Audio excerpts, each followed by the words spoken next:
మొదటి కొరింథీయులకు రాసిన పత్రిక 3వ అధ్యాయం 16-17 వచనాలు. మీరు దేవుని ఆలయమై ఉన్నారనియు దేవుని ఆత్మ మీలో నివసిస్తున్నాడనియు మీరు ఎరుగురా? ఎవడైనను దేవుని ఆలయమును పాడు చేసిన ఎడల దేవుడు వానిని పాడు చేయును. దేవుని ఆలయమును పరిశుద్ధమై ఉన్నది, మీరు ఆ ఆలయమై ఉన్నారు. ఆయన మన హృదయంలో ఉన్నాడంట. ఇప్పటి వరకు నువ్వు బైబిల్ చదవలేదు, వాక్యమే దేవుడు.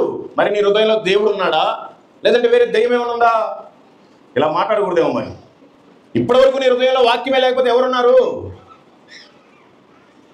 ఇప్పుడు సపోజు ఇక్కడ ముంబై అంటే బాగా ఆర్ఎస్ఎస్ బీజేపీ వాళ్ళంతా ఉంటారేమో. ఒకవేళ వచ్చి ఈ చర్చను కూలగొడతాం అది ఇదని హడావుడి చేస్తే మనం అంతా ఒప్పుకుంటామా? మనం మనుషులు కట్టిన ఇటుకల గోడలు సిమెంట్ గోడలు కూలగొడతా ఉంటేనే మనం ఒప్పుకోం. మరి ఆయన కట్టుకున్న గుడి నీ హృదయంలోనే ఉంది. నువ్వు ఎన్నిసార్లు పాడు చేస్తున్నావు? నువ్వు ఎన్ని అబద్ధాలు మాట్లాడి ఆయన గుడిని కూలగొడుతున్నావు? ఎన్ని బూతులు మాట్లాడి ఆయన గుడిని కూలగొడుతున్నావు? ఎన్ని సిగరెట్లు తాగి ఆయన గుడిని కూలగొడుతున్నావు? ఎంత మందు తాగి ఆయన గుడిని కూలగొడుతున్నావు? అక్రమ సంబంధాల్లో ఉండి ఇంకా ఎన్నిసార్లు ఆయన గుడిని కూలగొడతావు? ఒకవేళ దేవుడు నిన్నే కూలగొట్టడానికి సిద్ధంగా ఉన్నాడేమో చూసుకో. జాగ్రత్త కలిగి ఉండాలి. మనమంతా క్రైస్తవులం, వేరే వాళ్ళకి మాదిరి కలిగి ఉండాలి. మన ఇంట్లోనే మనకి మాదిరి ఉండదు. భర్త అంటే భార్యకి పడదు, భార్య అంటే భర్తకు పడదు, తల్లి అంటే పిల్లలకు పడదు, పిల్లలు అంటే తండ్రికి పడదు. ఇలాంటి బాధ్యత లేని, ఒక గురి లేని కుటుంబాల్లో మనం నివసిస్తున్నాం. అదే మన హృదయంలో వాక్యం ఉంటే ఎటువంటి ప్రాబ్లం ఉండదు.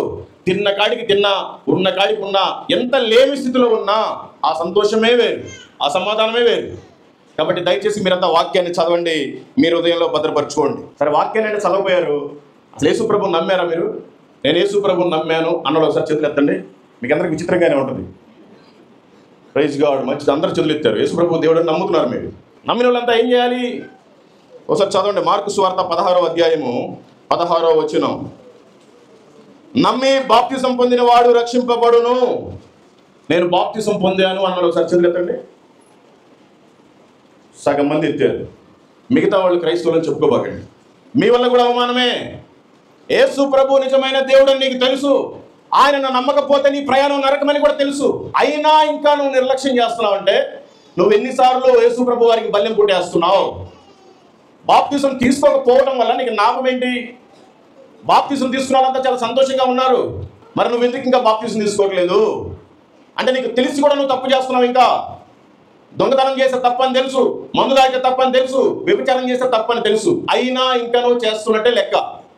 బాప్తిసం తీసుకోకపోతే నీ ప్రయాణం నరకం నీకు తెలుసు. మరి ఎందుకు తీసుకోవట్లేదు? దయచేసి తీసుకొని వాళ్ళు మీ పాస్ గారికి చెప్పి అది త్వరగా తీసుకోండి.